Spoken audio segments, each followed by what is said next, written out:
नमस्कार सभी को, मेरा नाम है अशोक वीराद एडवोकेट और मैं आप सभी के लिए लीगल एडवाइसर वीडियोस अपलोड करता हूं, जो कि आप सब लोग उसको लाइक करते हैं, पसंद करते हैं, शेयर करते हैं, सब्सक्राइब भी करते हैं। और अब तक अगर आपने इस चैनल को सब्सक्राइब नहीं किया तुरंत करिएगा और दूसरे लोगों तक भी जानकारी को जरूर शेयर करिएगा। बहरहाल आज हम बात करते हैं कि जो पत्नी है वो पत्नी अपने पति को किसी प्रकार से सेक्शन 498A में घसीट देती है। पति को छोड़ो, पति के परिवार को भी घसीट देती है। तो अब इतना आसान नहीं है, मुश्किल है और बहुत ही ज़्यादा अब दिक्कतों का सामना पत्नी को करना पड़ेगा, क्योंकि हर व्यक्ति, हर पति अब जागरूक हो रहा है। उसके खिलाफ अगर झूठी एफआईआर होती है तो वो लोअर कोर्ट से लेकर सुप्रीम कोर्ट तक लड़ता है, और लड़ना भी चाहिए, क्योंकि गलत सहन करना भी एक अपने आप में पाप है। तो पाप ना करें, आप ना गलत करें और ना गलत सहें। ये हर एक पति के लिए। और मैं देखिए, मैं एक चीज़ मैं बताना चाहूँगा आपके लिए। बहुत सारी ऐसी महिलाएं हैं जो कमेंट कर देती हैं, उसके बाद कुछ हमारे सब्सक्राइबर हैं, पति भी उन पर कमेंट करते हैं, और फिर जब उनको लगता है कि ज़्यादा ही कमेंटबाजी हो रही है तो फिर वो भाग जाते हैं यहाँ से, फिर बात नहीं करते। तो ये सब चीज़ें मैंने देखा है, अपने ही चैनल पर देखा है, कमेंट करते हैं, आप और भी देख सकते हो। दूसरा, मेरा जो उद्देश्य है, मेरे लोग कहते हैं कि सर आप तो पतियों के लिए ही बोलते हैं, पत्नी के लिए खिलाफ बोलते हैं। मेरा ऐसा कोई उद्देश्य नहीं है मैं किसी पत्नी के लिए बोलूँ या किसी पति के लिए बोलूँ, लेकिन मेरा ये उद्देश्य ज़रूर है कि पत्नी को सिर्फ और सिर्फ पति के पास ही होना चाहिए। उसका घर, ये मैं मानता हूँ, उसका घर, उसका जीवन जो बचा हुआ है, उसको अपने पति के साथ ही गुजारना चाहिए। चाहे पति कितना बुरा ही क्यों ना हो, चाहे कैसा भी हो, लेकिन वो, उस पत्नी का ये एक कर्तव्य बनता है कि अब तक जो जीवन था वो माँ बाप के साथ था, लेकिन आगे का जीवन पति के साथ ही गुजरना है। वही एक सभ्य नारी है और वही पतिव्रता नारी है। अगर ऐसा नहीं होता है, आप देखिए, पहले एक समय था कि डाइवोर्स का नाम ही नहीं सुनते थे लोग, लेकिन आज डाइवोर्स कॉमन चीज हो गई है। मैं इन सब चीज़ों से गुजरता हूँ, मैं देखता हूँ कोर्ट में, थाने में इतनी भीड़ लग रही है जैसे कि पता नहीं कौन सी चीज़ बट रही हो यहाँ पर। तो पत्नी को घर में रहना चाहिए, लेकिन अब ज़माना बदल रहा है, तो ज़माना बदलने के साथ साथ में लोगों की जो मानसिकता है वो भी खराब हो रही है। हर व्यक्ति ये चाहता है कि अरे इसको तो मैं जेल में घसाऊंगा, अपनी मनमानी करने के लिए वो। और ये बात मैं नहीं, supreme court, lower court, high court तक कह चुके हैं कि अपनी पत्नी जो है अपनी मनमानी कराने के लिए पति पर केस करती है और वो झूठे सभी को फंसा देती है। अब घर में सोच कर देखिए कि पत्नी अगर जाएगी तो क्या उसकी सास को कुछ नहीं कहेगी? कोई बात नहीं कह सकती उससे, कहेगी तो बुरी। ननद भी नहीं कह सकती है। तो कुछ सुनना नहीं है, बस उसको लगता है कि हाँ इसने मुझे कहा, ठीक है इसका नाम भी दो। तो नाम दे रहे हैं और एफआईआर दर्ज हो रही है। बहरहाल आज हम बात करते हैं कि जो पति है, अगर उसके खिलाफ जो है किसी प्रकार से पत्नी ने 498 केस किया है, तो पति जो है उसके पास अब बहुत सारे अधिकार हैं कि वो उसके लिए लड़े और लड़के अपने लिए न्याय ले। पहले, अब जो समान जैसे जमाना था कि पत्नी को थाने में गई, एफआईआर दर्ज करा दी और उसका जैसे वो कह रही है, झूठ कह रही है तो झूठ ही चल रहा है। लेकिन अब ऐसे हालात बदल रहे हैं, धीरे धीरे लोग जो है वो मतलब अपने से बचाने के लिए वो लोअर कोर्ट से लेकर हाई कोर्ट, सुप्रीम कोर्ट तक जा रहे हैं। पति जो है, अगर उनकी पत्नी झूठ कर रही है, केस कर रही है, तो लोअर कोर्ट तो लड़ते लड़ते हैं, जितना हो सकता है उतने बचाने के लिए lower court, high court, supreme court तक जाते हैं।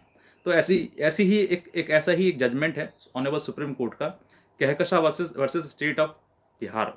मतलब कि अगर आपके पास, आपके ऊपर झूठा केस किया गया है तो आप अपनी एफआईआर को भी रद्द करा सकते हैं, यानी कि क्वैश करा सकते हैं।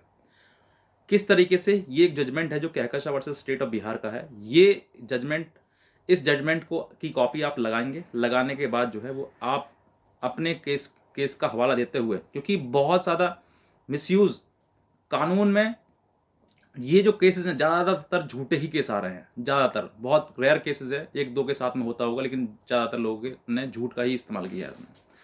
तो अगर आपके पास में ऐसी एफआईआर आपके ऊपर हो गई है, आपके परिवार के ऊपर हो गई है, तो आज भी आप ये करें कि आप उसको सहे नहीं, उस झूठ को अपने ऊपर सहे नहीं। आप उसको क्वेश्चन कराने के लिए लोअर कोर्ट से हाई कोर्ट और हाई कोर्ट से सुप्रीम कोर्ट तक जाएं, ताकि आपकी ऊपर जो एलिगेशन लगाए गए हैं उनको रद्द किया जा सके, क्वेश्चन किया जा सके। अब तरीका क्या है मैं आपको बताता हूँ। पहले मैं बात करता हूँ इसकी Kahkasha versus state of Bihar की। इसमें क्या कहानी है? इसमें पति पत्नी का विवाद है, वही विवाद मैटर जो सेक्शन 498A का। तो पत्नी जो है अपने पति और पति परिवार पर, ये शादी होती है, शादी के 2 महीने बाद ही ये जो है पत्नी जो है, सॉरी 4 महीने बाद, 4 महीने बाद पत्नी जो है अपने पति और पति के परिवार पर ये 498 केस लगा देती है। मारपीट, 323, 504, 506, 3/4 DP एक्ट, ये धाराओं में FIR दर्ज करा देती है। कराने के बाद कोर्ट में जाता है, कोर्ट में डिस्चार्ज एप्लीकेशन मूव करते हैं परिवार वाले, पति वाले, बचने के लिए, ताकि हमारा ट्रायल ना लगाया जाए। और जितने भी लोग हैं उसमें से परिवार को जो सेशन कोर्ट है वो डिसमिस कर देता है, फिर उसके बाद जाते हैं वहीं पे जाते हैं। और फिर उसके बाद जो पत्नी जो है वो किसी प्रकार से इन सब चीज़ों में कॉम्प्रोमाइज़ कर लेती है। यानी कि जैसे वो डिस्चार्ज की एप्लीकेशन मूव कर सेशन कोर्ट जाते हैं, तो वहाँ पर जो है पत्नी बुलाया जाता है, पत्नी से दोनों को कॉम्प्रोमाइज़ हो जाता है। पत्नी आती है 2 महीने वहाँ रहती है घर में, मतलब अपने ससुराल में आती है, कॉम्प्रोमाइज़ करके केस खत्म हो जाता है कॉम्प्रोमाइज़ के आधार पर। और फिर उसके बाद जो है वो दोनों पति पत्नी दोनों रहते हैं, 2 महीने रहती है। 2 महीने के बाद फिर वापस एक केस नया और केस लगाती है 498 का, 313, 546 और 354 के साथ में। अब जो है ये मतलब सेकंड FIR है। इस FIR के बाद फिर वही प्रक्रिया अपनाते हैं परिवार वाले कि भाई बचना है इसमें, तो बचने के लिए फिर वो सेशन कोर्ट भागते हैं। और फिर उसके बाद वहाँ से रद्द हो जाती है, फिर हाई कोर्ट जाते हैं, 482 में सीधे जाते हैं वो कि क्वेश्चन किया जाए इसको, इस FIR को। ये पहले भी लगा चुकी है, दोबारा भी इसने घटना फिर दोबारा से हमारे ऊपर 498 केस कर दिया है। तो फिर वो हाई कोर्ट जाते हैं। हाई कोर्ट जाने के बाद हाई कोर्ट किसी प्रकार से मतलब वो जुडिशियल माइंड नहीं लगाता है, और फिर वो उसको मतलब डिसमिस कर दी जाती है, जो रिट है वो खारिज कर दी जाती है। इसी रिट की कॉपी लेके पीड़ित परिवार जो होता है वो सुप्रीम कोर्ट जाता है। सुप्रीम कोर्ट जाने का सुप्रीम कोर्ट देखता है, उसमें बोलता है और उसमें चिंता जताता है कि 498 का यूज़ जो है वो मिसयूज़ हो रहा है। मतलब कि पत्नियां जो है वो अपने मनमानी करवाने के लिए, पति परिवार से अपनी मनमानी कराने के लिए 498 का दहेज का केस उन पर लगाया जाता है, ताकि वो किसी प्रकार से कुछ ना कह सके उनसे।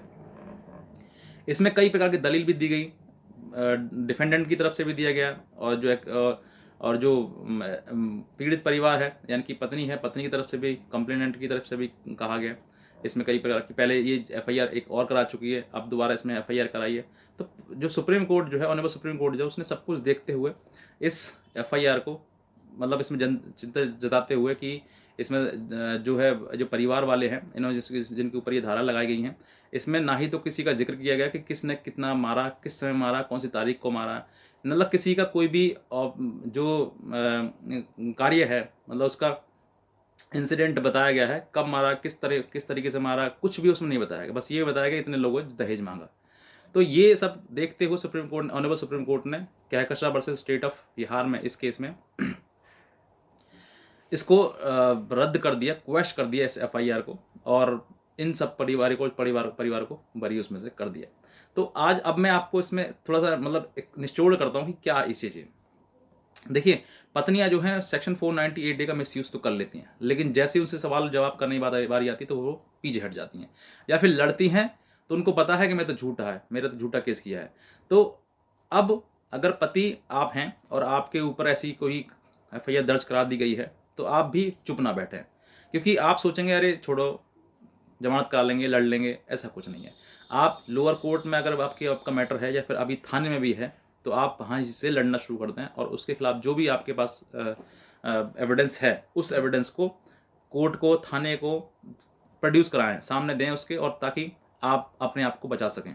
तो जैसे इस केस में लड़ाई लड़ी गई है लोअर कोर्ट से लेकर सुप्रीम कोर्ट तक, वैसे ही आप भी अपने आप को इनोसेंट प्रूफ करने के लिए, अपने आप को बचाने के लिए, आप भी लोअर कोर्ट से लेकर सुप्रीम कोर्ट तक लड़ाई लड़ें, ताकि आप तो आप हैं और भी पति हैं जिनको राहत मिल सकती है। क्योंकि हर व्यक्ति ये सोचेगा कि मैं तो घर बैठ जाऊँगा, अरे कुछ नहीं है, मैं बात हो जाएगी, ऐसा हो जाएगा, वैसा गलत है। अगर आपको लगता है वाकई कि आपकी बात बन सकती है तो बना लीजिए, और अगर नहीं बन सकती है, एक ही रास्ता है, लड़ना है, तो मन से लड़िए।